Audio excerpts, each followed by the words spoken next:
So welcome back बच्चों। मैं आपका हिंदी टीचर आज आपको कक्षा 6 क्लास की हिंदी, ठीक है, चैप्टर नंबर 3 कर्तव्य की पहचान पढ़ाऊंगा, जिससे मुख्य रूप से यही स्पष्ट होता है कि लेखक ने किस प्रकार से प्रत्येक व्यक्ति को अपने कर्तव्य पथ की पहचान कर अपने लक्ष्य या उद्देश्य को पूरा किया जा सकता है। तो चलिए फिर चैप्टर स्टार्ट करते हैं। चैप्टर का नाम है कर्तव्य पथ की पहचान, ठीक है, जिसके लेखक हैं स्वामी विवेकानंद। फर्स्ट हम चैप्टर का सार पढ़ेंगे। वन में पड़े किसी व्यक्ति के शव को खाने के इच्छुक एक गीदड़ को दूसरा गीदड़ समझाते हुए नीति वचन बोला, मतलब अच्छे विचार या अच्छे वचन बोला, भाई इस शव यानी कि इस मरे हुए शरीर को मत खाओ, इसे छोड़ दो, क्योंकि यह शरीर एकदम निकृष्ट मतलब नीच या फिर निम्न व निंदनीय मतलब निंदा योग्य है। इसने अपने हाथों से कभी कुछ दान नहीं किया, कानों से कभी उत्तम शास्त्रों का श्रवण नहीं किया, मतलब कानों से कभी ऐसे अच्छे प्रकार के शास्त्रों को भी नहीं सुना, नेत्रों से किसी साधु महात्मा के दर्शन नहीं किए, पैरों से कभी तीर्थ यात्रा नहीं की, ठीक है। तो ये मुख्य रूप से आधुनिक युग के प्राणियों के लिए है ये बात। चलिए फिर चैप्टर स्टार्ट करते हैं, कर्तव्य की पहचान।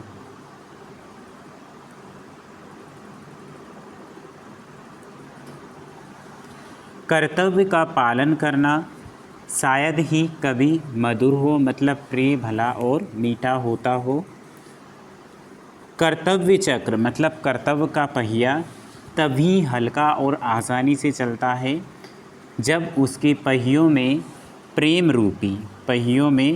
रूपी चिकनाई लगी होती है, अन्यथा नहीं तो वह एक अविराम मतलब ना रुकने वाला, घर्षण मतलब रगड़ मात्र है। यदि ऐसा ना हो तो माता पिता अपने बच्चों के प्रति, पति अपने पत्नी के प्रति तथा पत्नी अपने पति के प्रति अपना कर्तव्य कैसे निभा सकेंगी। इस घर्षण यानी कि रगड़ के उदाहरण हमें अपने दैनिक जीवन में सदैव हमेशा दिखाई देते हैं। कर्तव्य पालन की मधुरता प्रेम में ही है। किसमें है? प्रेम में। और प्रेम का विश्वास केवल स्वतंत्रता में होता है, और प्रेम का विश्वास किसमें होता है? केवल स्वतंत्रता में। परंतु सोचो, इंद्रियां मतलब हमारे नाक, कान, आँख, मुंह, त्वचा, ये क्या है? ये इंद्रियां हैं। इंद्रियों की क्रोध की, गुस्से की, ईर्ष्या मतलब जलन की, तथा मनुष्य के जीवन में प्रतिदिन होने वाली अन्य सैकड़ों छोटी छोटी बातों का गुलाम होकर रहना क्या स्वतंत्रता है? यानी कि नहीं है। अपने जीवन के इन सब क्षुद्र संघर्षों मतलब छोटे मोटी समस्याओं या कठिनाइयों या परिस्थितियों में सहिष्णुता मतलब सहनशीलता धारण करना ही स्वतंत्रता की सर्वोच्च मतलब सबसे ऊंची अभिव्यक्ति यानी कि उनको प्रकट करना या फिर प्रकाशन है, ठीक है।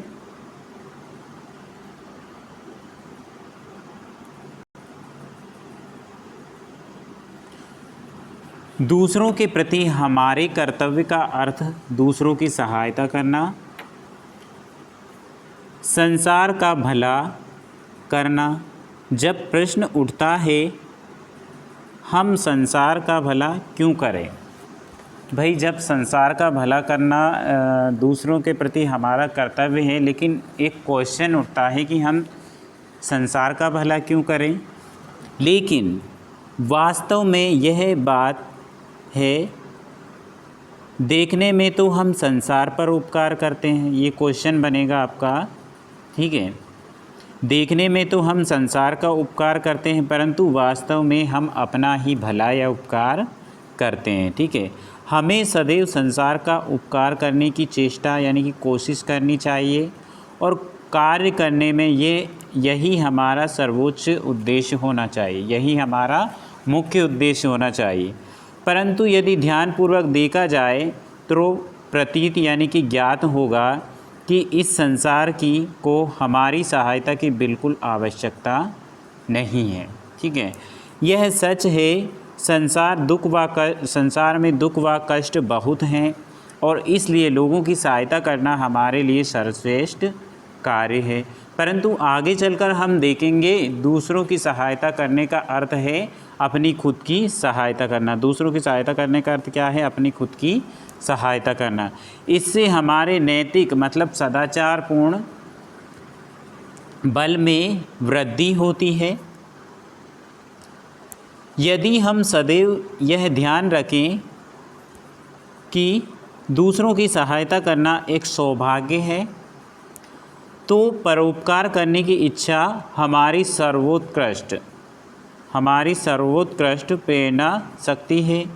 एक दाता के ऊंचे आसन पर खड़े होकर और हाथ में 2 पैसे लेकर यह मत कहो, ए भिखारी ले, यह मैं तुझे देता हूँ, ऐसा नहीं कहना चाहिए। परंतु तुम स्वयं इस बात को कृतज्ञ मतलब आभारी हो कि तुम्हें वह निर्धन व्यक्ति मिला जिसे दान देकर तुमने स्वयं अपना उपकार या अपना भला किया। धन्य पाने वाला व्यक्ति नहीं होता, देने वाला होता है। कौन होता है धन्य? देने वाला। इस बात के लिए कृतज्ञ आभारी हो। इस संसार में तुम्हें अपनी दयालुता का प्रयोग करने और इस प्रकार पवित्र एवं पूर्ण होने के अवसर प्राप्त हुए। मन को पूर्णता वश में करने के लिए पूर्ण नैतिकता ही सब कुछ है। मन को वश में करने के लिए क्या सब कुछ है? पूर्ण नैतिकता ही सब कुछ है। जो पूर्ण नैतिक है उसका कुछ करना शेष नहीं है। जो पूरी तरह से नैतिक व्यक्ति है उसको कुछ करना शेष नहीं है। उसमें अन्य सद्गुण स्वमेव यानी कि अपने आप ही आ जाएंगे। ठीक है, जो पूर्ण नैतिक है वह संभवतः किसी प्राणी या व्यक्ति की हिंसा नहीं करेगा यानी कि हानि नहीं करेगा। जिसमें पूर्ण अहिंसा का हानि ना करने का भाव है, ठीक है, उससे बढ़कर शक्तिशाली इस दुनिया में कोई नहीं है। उसकी उपस्थिति में ना कोई लड़ सकता है ना कोई झगड़ा कर सकता है। जहाँ कहीं होगा वहीं उसकी उपस्थिति मात्र से शांति एवं प्रेम उद्भुत मतलब प्रकट हो जाएगा। मतलब वह व्यक्ति जहाँ भी होगा वहाँ पे लड़ाई झगड़े वाली ये चीज़ें नहीं होंगी। ठीक है। दूसरी, किसी वस्तु की आवश्यकता नहीं है, उसकी उपस्थिति में ना तो कोई क्रुद्ध मतलब गुस्सा होगा ना ही लड़ेगा। त्याग करो। उच्चतर वस्तुओं की प्राप्ति के लिए निम्न स्तर की वस्तुओं का त्याग करो। अगर त्याग करना है तो किसका त्याग करो? ऊंची वस्तुओं को प्राप्त करने के लिए निम्न स्तर की वस्तुओं का त्याग करो। समाज की नींव क्या है? नीति और सदाचार नियम का त्याग करो, यानी कि बिना समाज की परवाह किए अपने पड़ोसी की धन संपत्ति का अपहरण करने का मोह त्याग करो। यानी कि अपने पड़ोसी की धन संपत्ति का अपहरण यानी कि छीनने या फिर उसको प्राप्त करने के मोह यानी लालच का त्याग करो। अपने पड़ोसी को आघात यानी कि हमला या फिर क्षति पहुंचाने, आघात करने की जो आदत प्रवृत्ति का उसका त्याग करो। दुर्बलों मतलब कमज़ोरों पर अत्याचार करने के आनंद का त्याग करो। मिथ्या यानी कि झूठे भाषण द्वारा दूसरों को ठगने के आनंद का त्याग करो। क्या नैतिकता ही समाज का आधार नहीं है? इसलिए त्याग करो। स्वार्थ का त्याग करो। किस लिए? शून्य के लिए नहीं किंतु उच्चतर वस्तुओं की प्राप्ति के लिए इन सब का त्याग करो। आज हम जो चाहते हैं वह है बल। क्या है? बल। आज हम जो चाहते हैं वह क्या है? बल। स्वयं में अटूट विश्वास। हम लोग शक्तिहीन हो गए हैं, इसलिए गुप्त विद्या और रहस्य विद्या, इन रोमांचक वस्तुओं ने धीरे धीरे हमने घर कर लिया है, यानी कि हमारे अंदर घर कर लिया है। भले ही उनमें अनेक सत्य हों, पर उन्होंने लगभग हमें नष्ट कर डाला है। अपने स्नायु मतलब मांसपेशियां बलवान बनाओ। आज हमें जिसकी आवश्यकता है वह है लोहे के पुट्टे और फौलाद के स्नायु, लोहे के मांसपेशियां। ठीक है, हम लोग बहुत दिन रो चुके, अब और रोने की आवश्यकता नहीं है। अपने पैरों पर खड़े हो जाओ और मनुष्य बनो। हमें ऐसे धर्म की आवश्यकता है जिससे हम मनुष्य बन सके। हमें ऐसे सिद्धांतों की जरूरत है जिससे हम मनुष्य हो सके। हमें ऐसी सर्वांग संपन्न मतलब सभी प्रकार से संपन्न, सर्वांग संपन्न मतलब सभी प्रकार से संपन्न शिक्षा चाहिए जो हमें मनुष्य बना सके। हमें ऐसे सिद्धांतों की जरूरत है जिससे हम मनुष्य हो सके। हमें ऐसी आध्यात्मिक दृष्टि से दुर्बल यानी कि कमजोर बनाए, उसे जहर की भांति त्याग दो। जो हमें इस प्रकार से कमजोर बनाए उसे जहर की भांति त्याग दो, क्योंकि उसमें जीवन शक्ति नहीं है। उसमें क्या नहीं है? उसमें जीवन शक्ति नहीं है। वह कभी सत्य नहीं हो सकती। सत्य तो बलप्रद है। सत्य क्या है? बलवान है, बलप्रद है। उसमें पवित्रता है, वह ज्ञान स्वरूप है।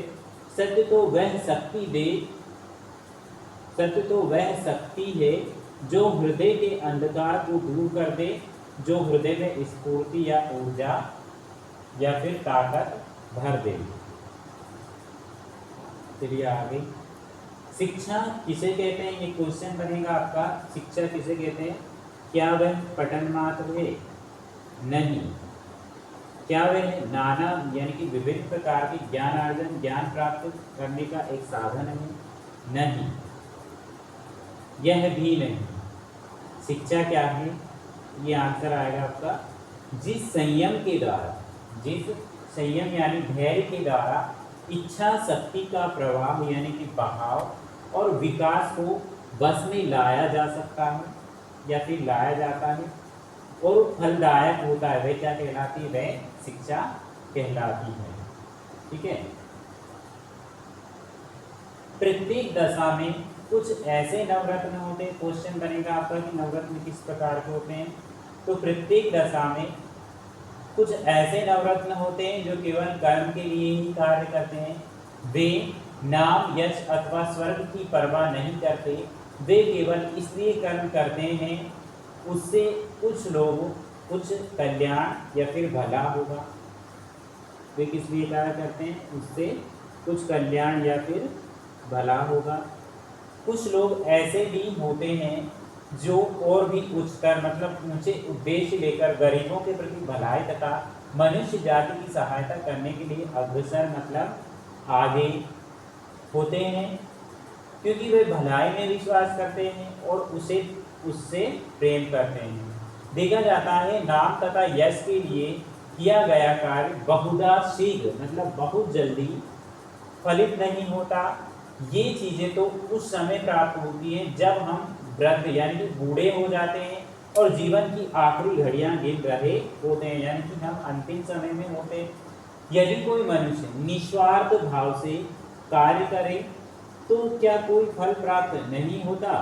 वास्तव में तभी तो उसे सर्वोच्च फल की प्राप्ति होती है और सच पूछा जाए तो निस्वार्थता अधिक फलदायी होती है, परंतु लोगों में इसका अभ्यास करने का धीरज या फिर धैर्य नहीं होता। कुछ कार्य ऐसे भी होते हैं जो मानो अनेक छोटे कर्मों की समष्टि मतलब सामूहिकता पर आधारित होते हैं। उदाहरणार्थ, यदि हम समुद्र के किनारे खड़े हों और लहरों को किनारे से टकराते हुए सुने तो ऐसा मालूम होता है कि एक बड़ी भारी आवाज हो रही है, परंतु हम जानते हैं एक बड़ी लहर असंख्य मतलब अनगिनत छोटी छोटी लहरों से बनी होती है, ये हम जानते हैं, ठीक है। और यद्यपि मतलब फिर भी प्रत्येक लहर अपना शब्द करती है, मतलब आवाज करती है, परंतु फिर भी हमें सुनाई नहीं पड़ता। पर जो ही ये शब्द आपस में मिलकर एक हो जाते हैं, मतलब इस इनका संगठन हो जाता है, क्यों ही मतलब वैसे ही हमें बड़ी आवाज सुनाई देती है। यदि तुम सचमुच किसी मनुष्य के चरित्र को जांचना चाहते हो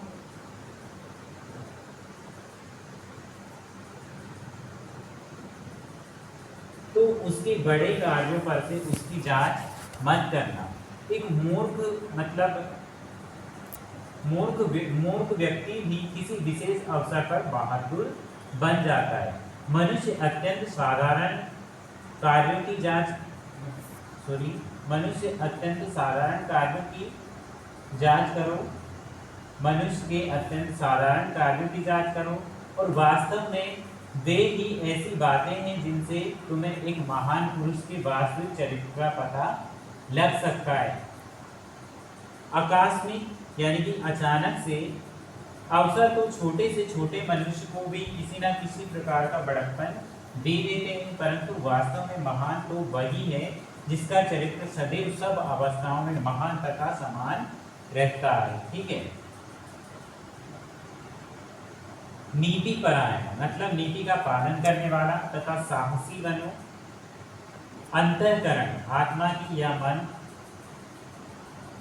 पर मन को पूर्णतया मतलब पूरी तरीके से शुद्ध रहना चाहिए।